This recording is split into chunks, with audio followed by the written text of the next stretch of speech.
hybrid event titled Turning the Demographic Tide with the Silver Economy. How can the world respond to aging societies and failing fertility, or falling fertility, rather? Today's event will be in Spanish. With the silver economy, how can the world respond to aging societies and falling fertility? Today's event will be in Spanish, and we have English interpretation available.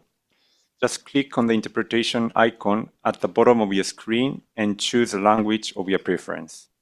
For those in person, feel free to take an interpretation device at the end of the room. Para empezar, quisiera darle la bienvenida a Irene Arias Hofmann. First, I'd like to welcome Irene Arias Hofmann, who is the CEO of the IDB Lab.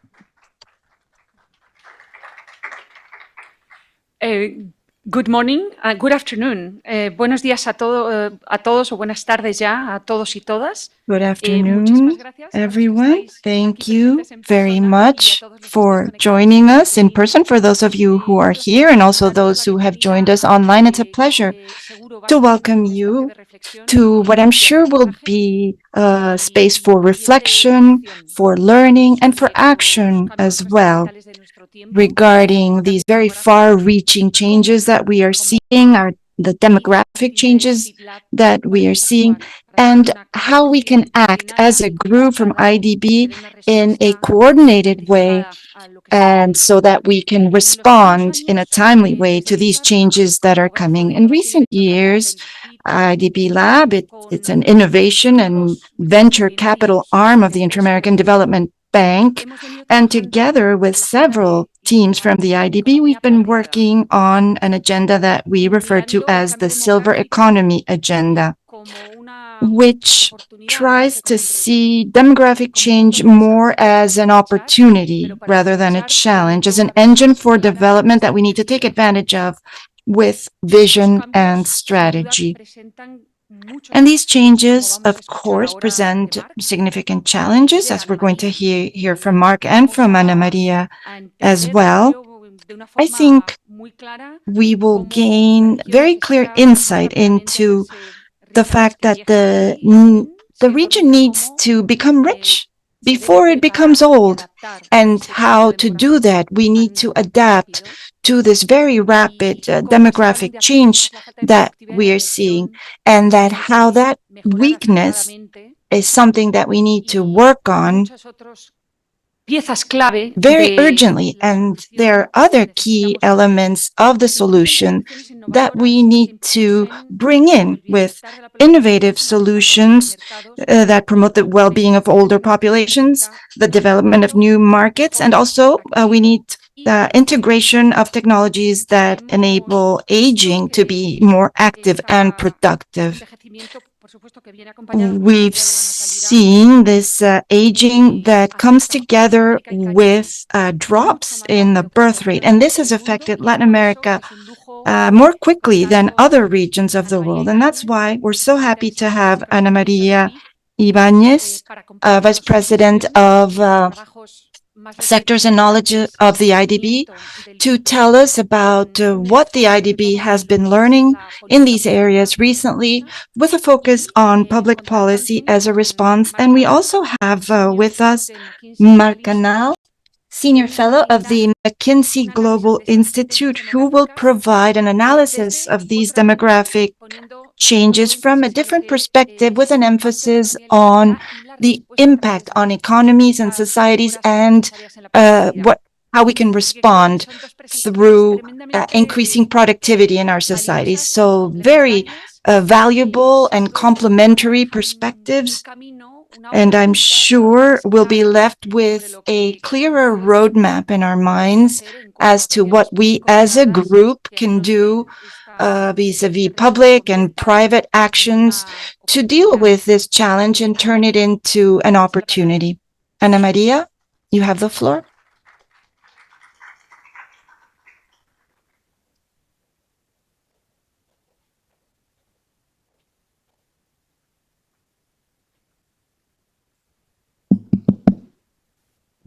Bueno, primero, First of all, I'd like to say good morning to all of you, and Marc in particular. It's a pleasure to share this event with you to talk about something so important. We've done some studies at the IDB on aging in Latin America and the Caribbean. This is an area of great concern for us. If we could project the presentation, I'd be very grateful. It's a concern of the IDB. We know it's very important for the region, and that's why we've been working on this for quite some time. I'm going to focus on three dimensions: pensions, health, and care for dependent senior adults. If we look at our demographic changes, they have been coming faster and faster in all regions of the world. And it used to be something that only economists or demographers looked at, but now everyone's interested in this topic. And look at these headlines. They show us what has been happening in other parts of the world. This is something that people have been discussing for a while in Asia, and in Latin America and the Caribbean, it's becoming a very significant topic as well. If you look at my country, Colombia, between January and October of 2024, population grew or shrank in 14.5%. That's brutal. It hadn't happened this way. That is the lowest figure we've had in the last decade. And there are other countries that have been facing this challenge for a long time. Japan is one of them, of course. And different ways of looking at this have been studied. Robots, for example, have been used with mixed results. They are useful in some cases, not in others. They've been used to help care for senior citizens. And also with AI and its contribution to medicine, some people are predicting that we're going to have a lifespan of 100 years. More optimistic people say 150 years. This is speculation, of course.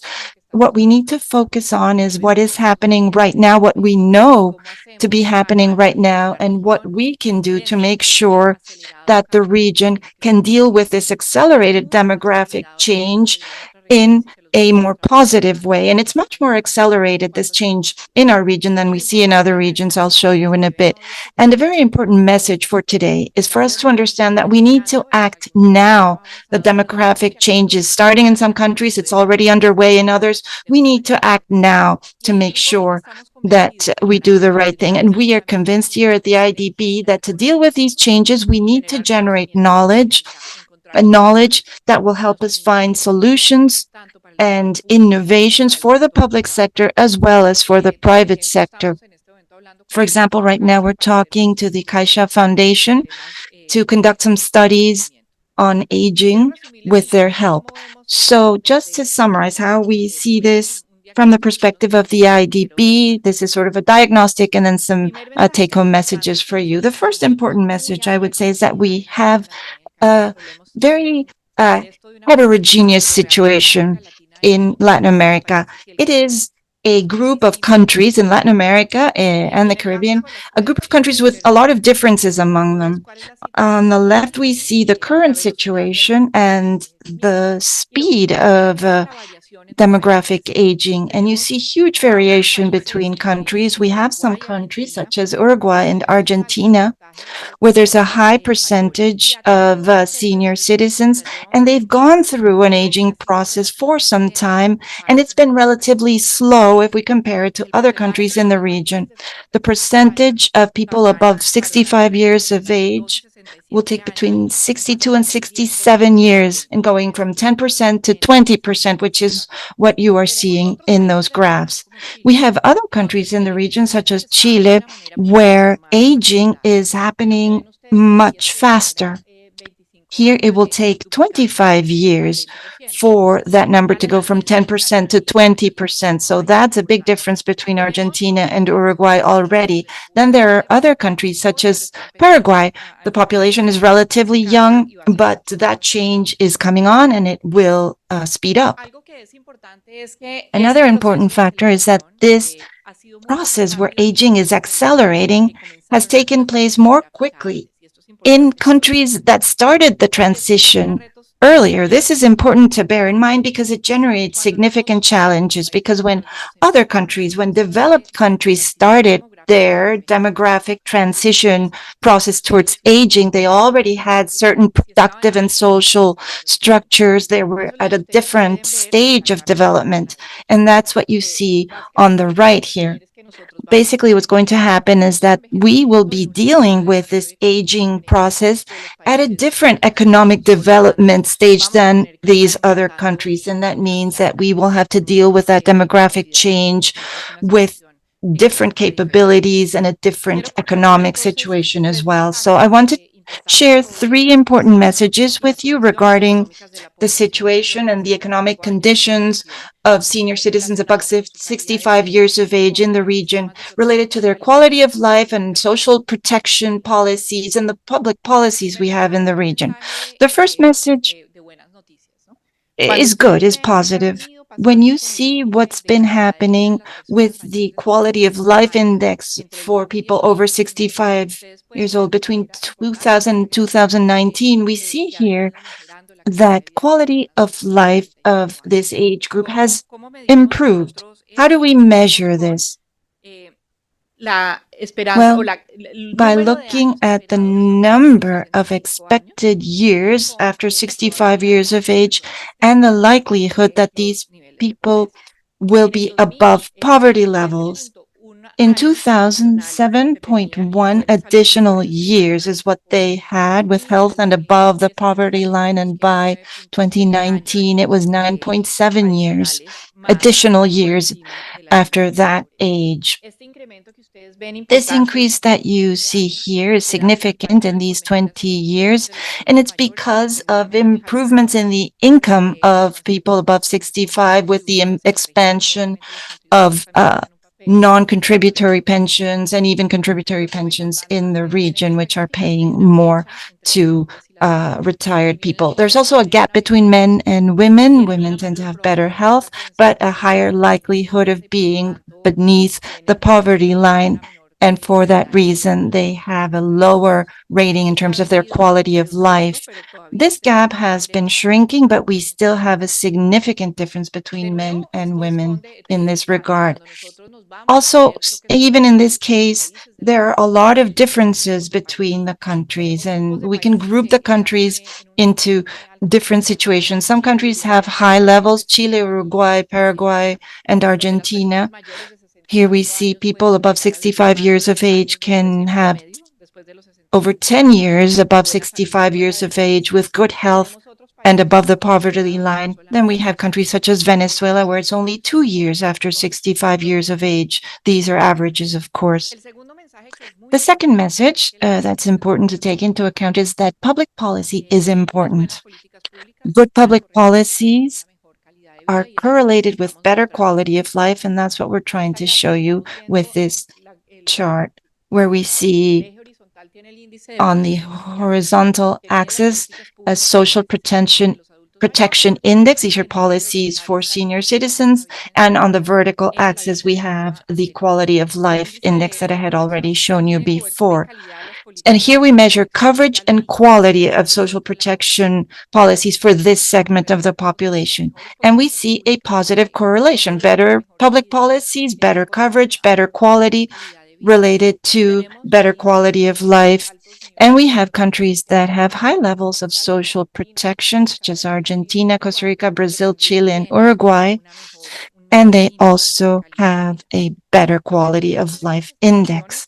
What these numbers show us is that good social protection systems are correlated with 6 additional years of good quality of life years after 65 years of age, compared to those countries that have low levels of social protection policies. The third message is this has to do with sustainability. When we look at these indices and such accelerated aging of our societies, it's important to look at the sustainability of our systems, fiscal and social sustainability. If we look at social spending on pensions, health, and care, in 2020, it was 7% of the GDP, This is because of pensions. Mostly 50% of that expenditure is pensions. If we go to 2050 and things continue as they are, but we improve the quality of the care system, by 2050, we would have double that number, 14% of the GDP, and that is a high percentage. That 14% would be due mainly, again, to pensions, 50% of it. So what do we have? We have a population that is aging, and we have significant fiscal challenges regarding quality of life and the quality of our social coverage. The region needs to adapt to this challenge with innovations, social innovations, where the IDB lab plays a fundamental role, as well as good social policy. If we want to improve quality and coverage, we need to take into account everything that aging people need: pensions, healthcare, care, and we need to look at it holistically so we can take advantage of synergies among the various institutions in charge of this. If we continue to operate individually, separately, instead of looking at it as the whole system, we will not be able to take advantage of complementarities and synergies. So I'd like to look at three areas and their implications regarding pensions, health systems, and care systems from the perspective of public policies, which is what we are mostly involved with at the IDB from the public perspective. Regarding pensions, we've been working with a lot of countries in the region to understand the region's pension systems and to help them reform their systems. Again, the coverage is very uneven among the countries. Basically, we have coverage of 68% of adults above 65 years of age through pensions. But again, very heterogeneous results. We have Bolivia on the one hand with coverage of almost 100%. And we'll delve more deeply into this situation in Bolivia in a moment. And then we have other countries such as Honduras, El Salvador, and Guatemala, where it's less than 20%, this coverage. And in between, we have many different situations. The quality of the coverage is also very uneven. How do we measure quality? The replacement rate, the pension that a person receives when they start receiving their pension, whether it's subsidized or contributory, divided by the average of their salary that they had when they started receiving their pension. And on average for the region, it's 42% of the salary. That's the replacement rate. And then we have extremes that go from 18%. Bolivia, remember, almost 100% of the population has coverage, but with a replacement rate of 18%. And then we have El Salvador with about 64% as a replacement rate. And there's something that's very important in this regard. We have contributory and non-contributory pensions with very different values, and this has a significant influence on how people fare and what the inequality level is in their in what they receive. In the case of Latin America and the Caribbean, on average, for all the countries, coverage is not the most important matter. 80% of the population has access to healthcare in this case. But the problem we have is quality. It's not coverage.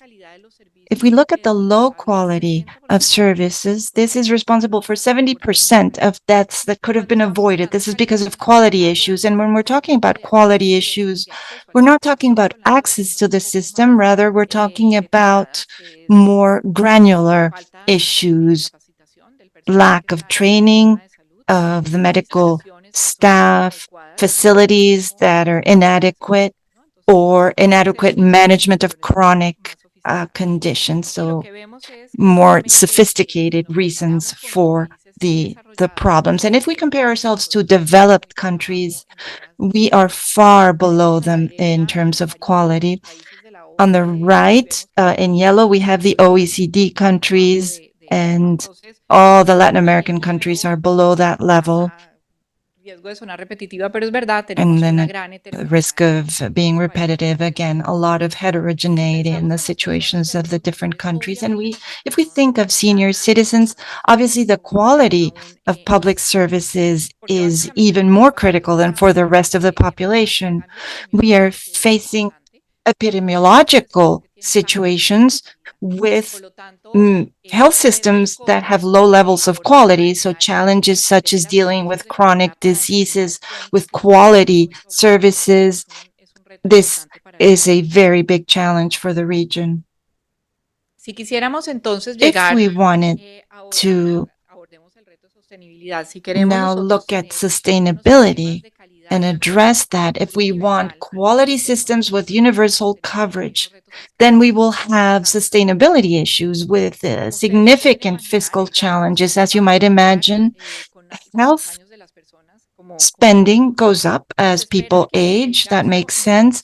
And health spending is expected to be 175% higher by 2050 than it is now. So that is quite significant. Just the aging of the population will be responsible for 37% of that increase. If we do nothing, if we leave things as they are at this time, health spending will increase from 2.2% of the GDP to about 4.8% of GDP.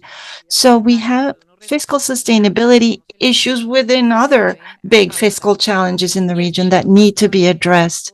And this will have significant impacts that we will be seeing. So we need to act now. Now, in terms of care, we've looked at pensions, we've looked at health, and when we look at caregiving, I think that's the dimension where we are lagging even further behind in the region, where we have even more work to do. We see about 8 million people above the age of 65 need permanent care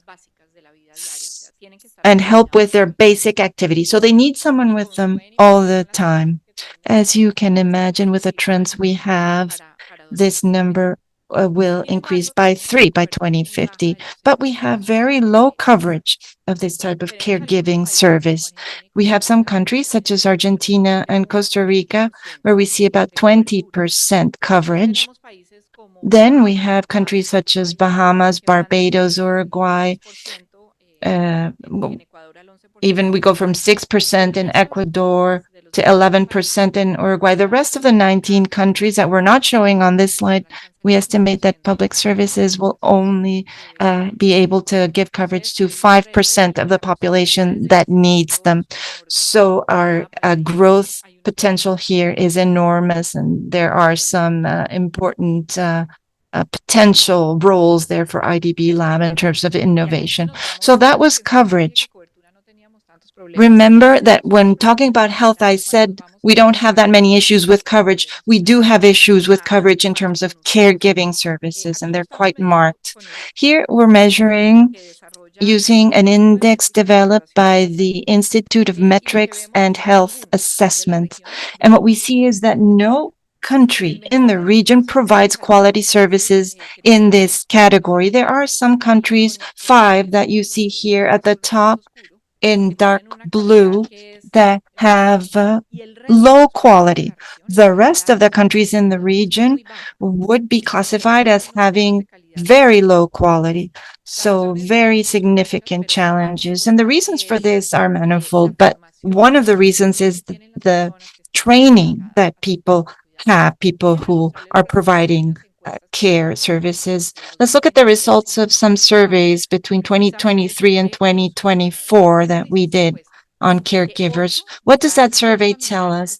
8 out of 10 relatives who are providing caregiving services have no training on how to take care of citizens above 65 years of age. And from paid caregivers, only 3 out of every 10 have taken any sort of course that's over 150 hours duration on how to take care of senior citizens. And when we look at the correlation between training and the levels of well-being and the income of those caregivers, of course, it's a positive correlation. What else did we see in this survey? We saw that the conditions under which these very important people for society work, they have very precarious and insecure situations in their jobs. 70% of those who earn a salary, there's percentage that earns nothing, but 70% of the ones that do earn a salary are at the minimum salary or less, and 39% of them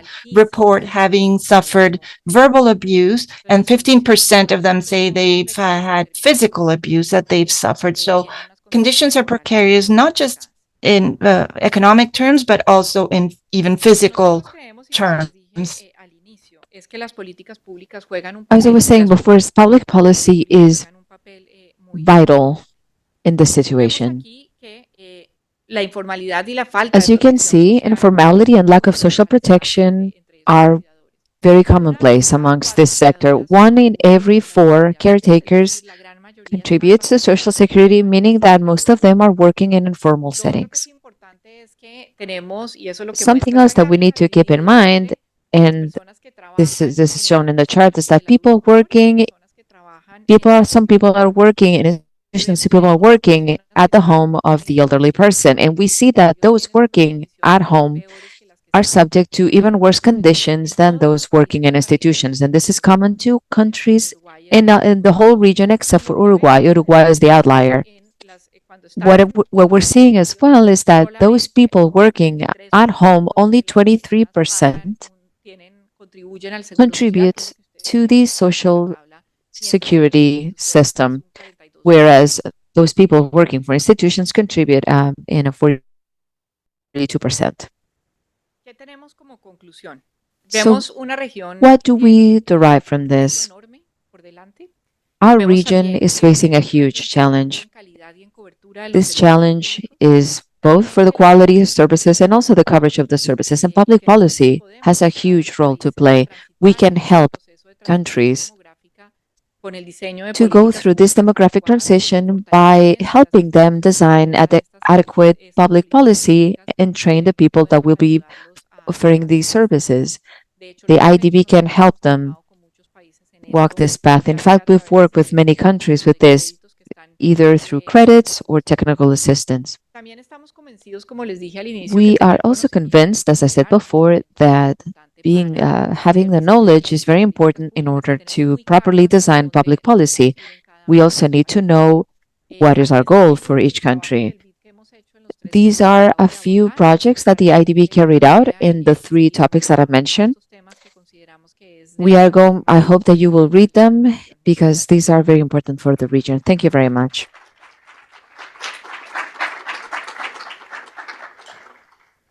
Muchas gracias, Ana María, por compartir. Thank you so much, Ana María, for sharing the IDB's holistic vision on this topic. Now we would like to welcome Marc Canal, Senior Fellow from the McKinsey Global Institute. He's going to give us a complimentary presentation. Welcome, Marc. ¿Sí? ¿Me escuchan bien? Bien. Si me permiten, me voy a mover un Can you poco hear por me? aquí, que si me quedo ahí parado, pues... If you don't mind, I'm going to move a little bit because if I stay here, I'll get a little A ver nervous. si podemos tener la presentación. Let's see if we can put up the presentation. Gracias. Thank you. Bien, pues, bueno, muchas gracias por la presentación, Well, Masato. thank you so much Mi nombre es for Marc, the presentation. soy I'm investigador Marc. senior del McKinsey Global I'm a Institute, senior me dedico researcher al at the McKinsey conocimiento, Institute, productividad, and desarrollo I y focus demografía, on growth, development, que es en particular de lo que voy a hablar. productivity, and demography, which is what I'm Bien. going to zero in on Vivimos en una today. época We are lo que podríamos llamar living tsunamis. at a time Todo nos of pega en la cara what we rápido. would call tsunamis, Hablamos de inteligencia artificial, hard-hitting que si waves. lleva 3 días We tarde, talk about ya AI, and se it lo ha feels that if perdido you stop reading the news for 3 days, you miss out on everything. aranceles, de todo We, va rápido. even if we La talk about demografía tariffs, it feels like everything is happening very La fast. demografía no es un tsunami Demography, however, que va subiendo happens exactly on the lentamente, opposite way. lo cual tiene una ventaja It's a muy importante, rising tide that es que la hace rises very slowly, previsible. which Es decir, is podemos predecir bastante bien positive qué va a because it ocurrir allows us to 25, qué predict va a ocurrir what's incluso going más on, allá. what's going to happen in the next Pero tiene una 25 years or desventaja, even y es beyond. But it has a que ocurre disadvantage as well, lentamente, which ya is si la ignoramos because it happens very suficiente tiempo, slowly, puede que nos if we don't traiga pay un sufficient attention to it, it might hit us Entonces, like a yo primero me voy a tsunami. referir un poco a los cambios demográficos y I'm luego going to entraré sobre todo en start los impactos talking económicos first sobre about the shift in the demographic forces and Y todo then what can empieza we por do about las it. tasas de natalidad. we have to start talking about birth rates. When we talk about the silver economy, we immediately think of the elderly. And I won't lie, that is an important part of the equation, but the reason we see demographic changes is a drop in birth rates. You can see the fertility rates in 1965.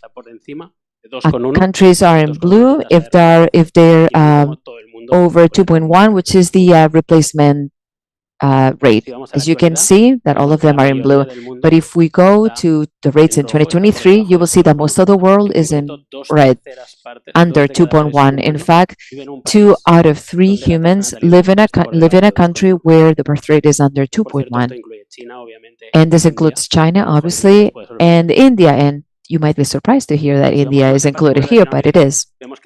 If we go to Latin America, we'll see that the drop in the fertility has been fast. According to the UN, the median is 1.8, and most countries have dropped pretty fast. There are some differences, of course. Costa Rica, Uruguay, Jamaica have fallen quicker than somewhere else. What are the consequences? Well, besides changes in the total volume of population, the main consequence is that the percentage of people in working age changes too. We have fewer people in working age. Entonces, pueden ver aquí lo que llamamos la primera You can ola see demográfica. here what we call the first demographic wave. These comprises the developed economies and China. This first demographic wave already hit peak for working age in 2018, and now it's going down. After this first wave comes a second wave, which comprehend the developing economies, except for sub-Saharan Africa, which is the third wave. And out of this first wave, the first region is Latin America. The peak of population in working age will happen in 2030, meaning next decade. After Latin America, we'll have India, Oriente Medio y África del Norte, Middle East and Northern Africa, el resto de Asia emergente, the rest of emerging Asia, and as I mentioned before, sub-Saharan Africa, hacia el final de la década. También va a which ocurrir. will happen También están cayendo at the los end. niveles But it's happening. The birth rate is dropping too in sub-Saharan Africa. Maybe not as fast, but it's happening as well. The main two consequences of this is that there will be lower economic growth and bigger pressure on public systems, pensions, etc. Y todo viene por este motivo principal, que es que las personas And this cuando is se van happening haciendo because mayores, of this. trabajan menos. Aquí pueden ver When el people número de grow horas older, trabajadas they work fewer hours. You can see the number of hours worked per capita per week during a person lifespan. And I want to make a point, which is that we assume that people work until 65 years old and then immediately they stop working. But this is very different. Something we've observed in all countries is that starting at 50 years old, more or less, the participation in the labor market starts going down. So it's not so much a question of postponing the age of retirement from 65 to 67, which is really insignificant. But we know that starting at 50, there tends to be less participation in the labor market. We are thinking, for example, of people that lost their jobs and then they're coming back. This is actually more important than postponing retirement age. So what is the economic consequence of this? Basically, the demographic dividend of Latin America is going to disappear over the next 25 years. Over the last 25 years, Latin America has seen of GDP per capita growth del 0,5% anual. 0.5% per year. And this was free just because the demographic trend was going in a certain way. But in the next 25 years, this will be zero. And if you look at countries like Brazil or Costa Rica, we're going to even see a negative trend. These differences mean that if you want to grow at the rhythm you were growing in the past, you will have to compensate this with other factors, more productivity, more work, etc.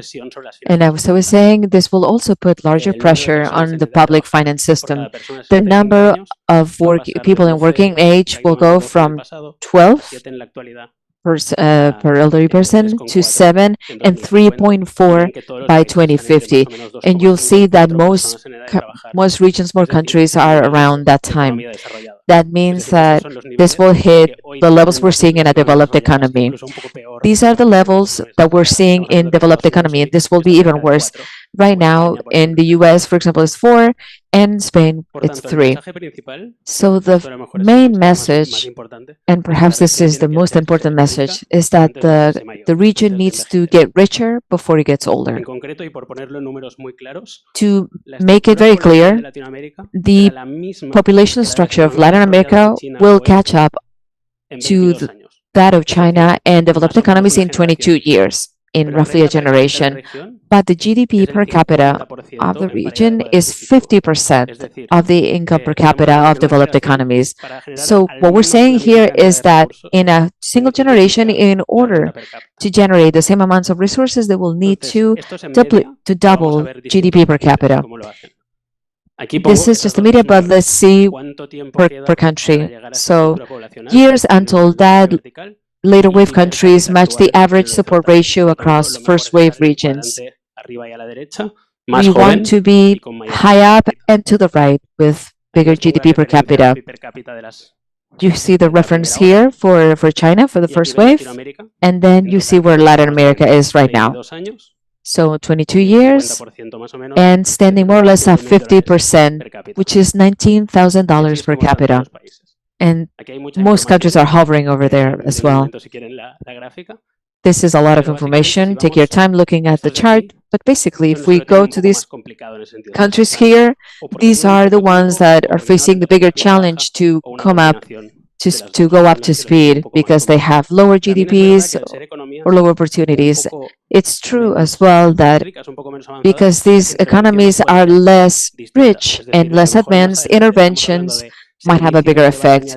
For example, if later on they add AI services or medical services, we could discuss this in for Costa Rica or Dominican Republic, that might be different, but in these countries we can talk about simple processes such as automatizing certain systems for certain companies. And on the other side, we have economies that are doing better demographically speaking.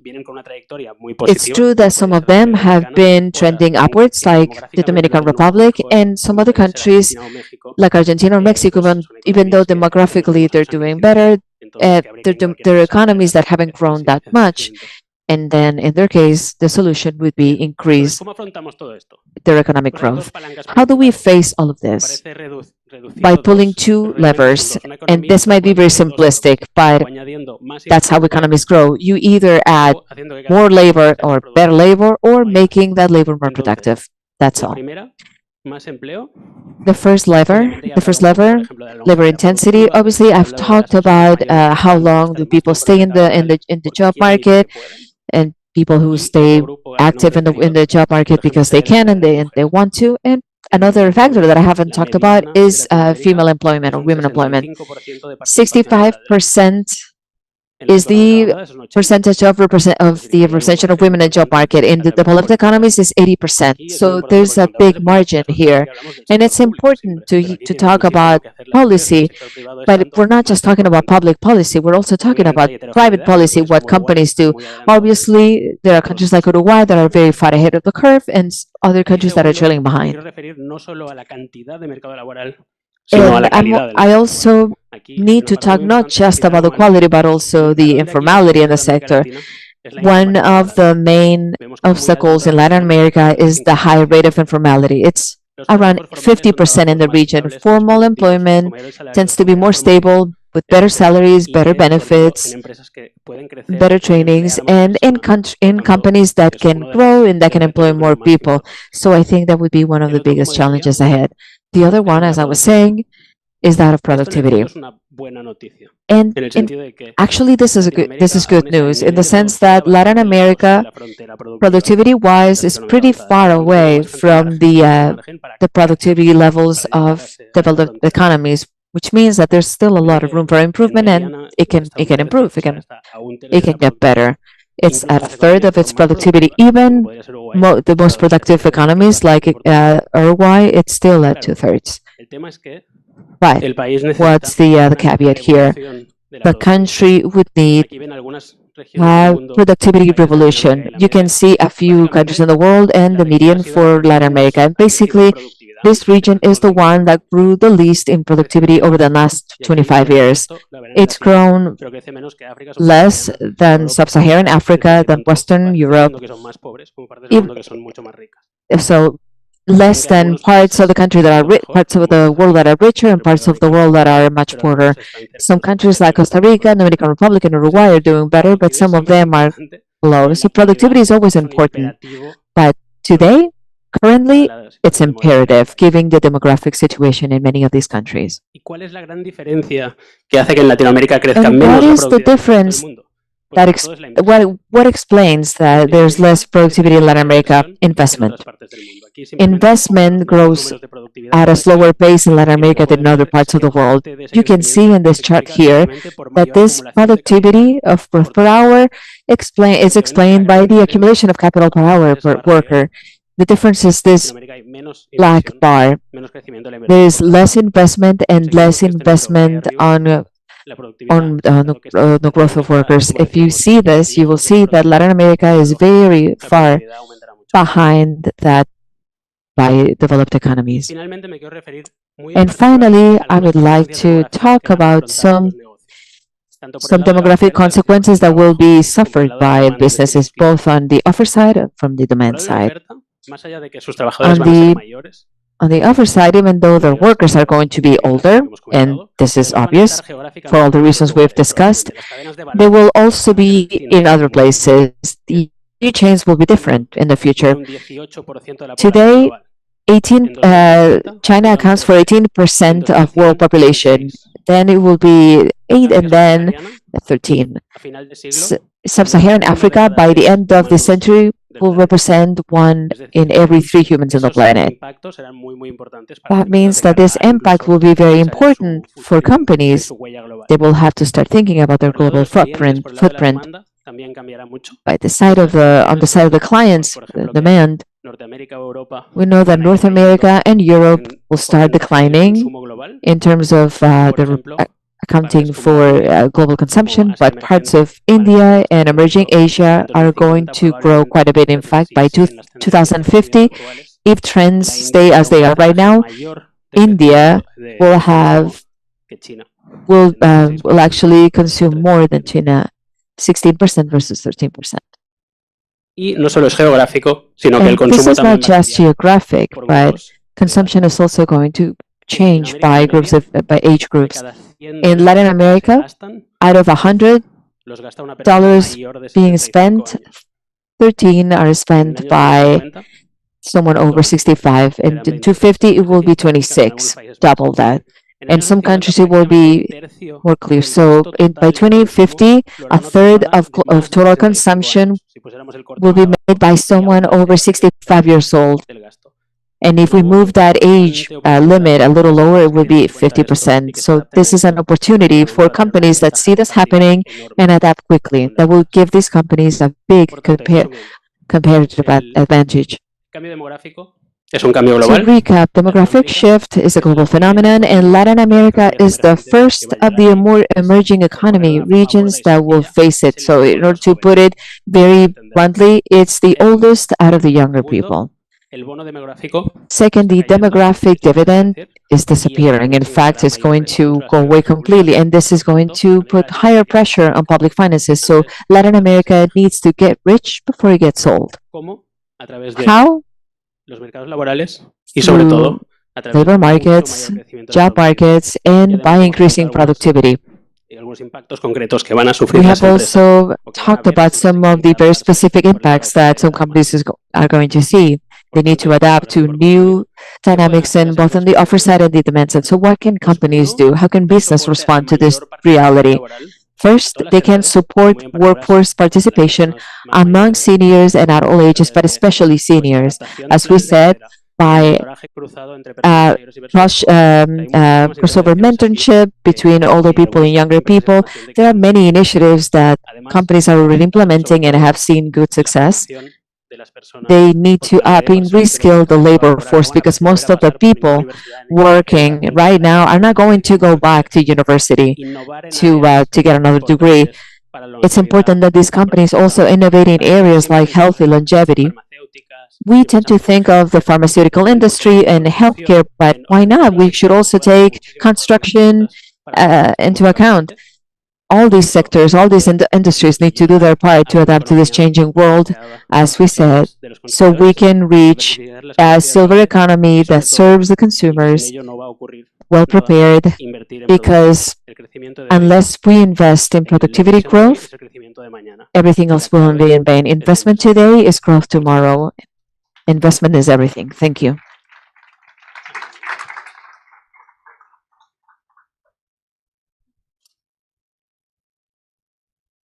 Bueno, muchísimas gracias, Marc, y gracias Thank you de nuevo so a todos much, por estar Marc, aquí. and thank you again, everyone, for being here today with us. Estos últimos 10 minutos para poder We have 10 minutes left, preguntas a Ana María y a Marc. and we would like now to take your questions for Ana María and Marc. Hopefully, we'll leave here with a call to action, which is what we're hoping to get. Ana María, I'll start with you. El trabajo conjunto que hemos hecho, ¿no? En el grupo. Taking into account the joint work that we've done in at the IDB, especially the recent event where we collaborated with your team in Barcelona, we framed the actions, the initiatives that we can take to face this challenge, and I think you've described that challenge very clearly. To know what we need to do in terms of entrepreneurship, adaptation, and caretaking. Within that frame, and taking into account what you explained, what are you going to prioritize from your field of action, both when it comes to public policy and knowledge deliverables, so that we can act today? Gracias, Irene. Mira, yo Thank creo you, que las Irene. prioridades que tenemos son las que presentamos The priorities we have are the ones we presented. We need to concentrate on health, pension, and caretaking, and improving the caretaking system. It's important, however, to understand how we're going to do it. There are 4 dimensions. First, we need to keep generating knowledge, and we need to do so in a very dynamic manner, so we can sit down with the countries and have difficult conversations, difficult but necessary, and tell them, listen, these are the challenges. Unless we act now, you're very soon going to be facing sustainability challenges. We need to lay the foundation today so that when we are hit by this wave, we are prepared.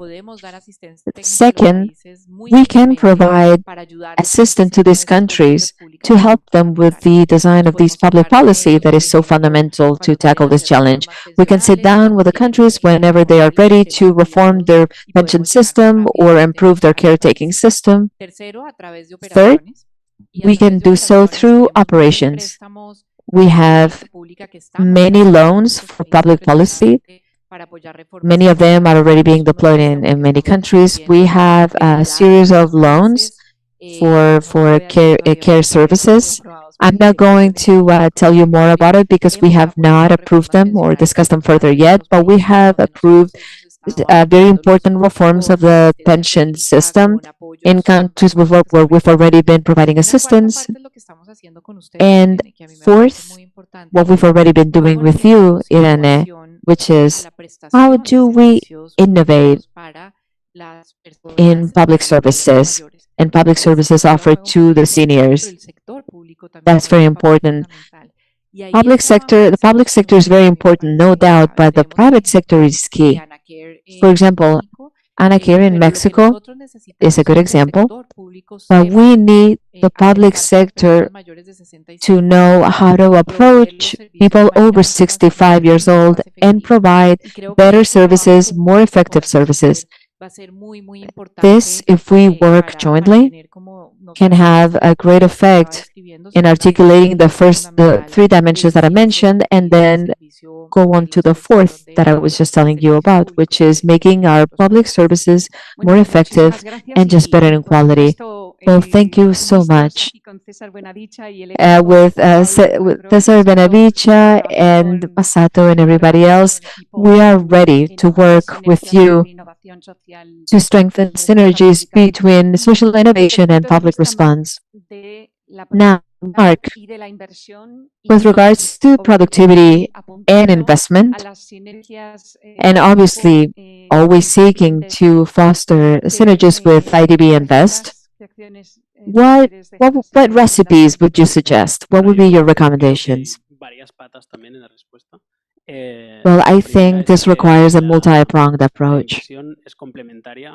Investment needs to complement human capital. There's no point in investing if there is no human capital that can absorb that and maximize and multiply the response. So any investment on human capital is a force multiplier.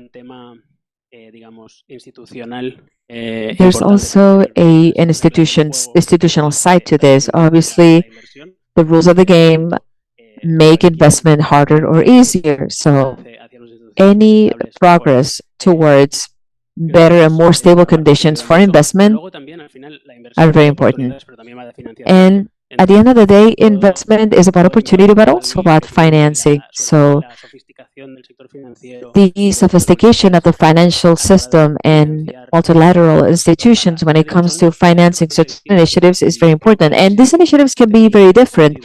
And in this sense, it requires a very specific and meticulous analysis. For example, there are countries in which a very basic analysis of the digitalization of certain systems, it can yield great results.